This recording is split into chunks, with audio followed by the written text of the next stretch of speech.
mga madi. Og diri nag-video lang sa ako. Nakita na sad nako ni si Mingming. Ming, sorry kay Ming kung na-disturbo na ako imong peaceful life. After mga madi naligo na lang dayon ko para fresh up ang atong morning. Kuman mga madi nagkaon na dayon Ming. Wala na ako nag-video ani kung unsa akong giluto nga sudan kay wala man sud ko maluto nga sudan. Unsa daw? Amo sudan mga madi katong giluto na ako nga adobo kagahapon. Mo na lang to among gisudan karon. Minus pa man kay ato panagat karon mga madi mo na budget lang sa takaron. Basin po makaluto na pud tanig mga lamian sa sudan. So this lang sa ata but always be grateful. Diri mga madi after na mo magkaon nagchika-chika na lang dayon Ming. Kung nga mo mga nachikanan ni mga madi abot sa mga nananggal, balbal, wakwak, kadlok ba. Medyo taas-taas gyud pud ang among mga nachika ni mga madi. After that chikahan mga madi, charot, English yarn.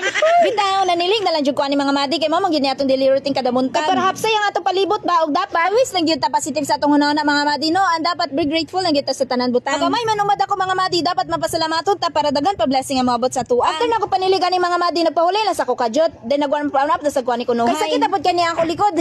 Sa maning likod ay. Say na ba ni? Kana bitong feeling alami kay paligiran og pisol. Wala pahumot pa tong gadala-dalahon karon haplas lang. Og diri mga madi nagtanga-tanga lang kus kamera. Wala lang feeling gwapa. Char kaayo oy. Yes.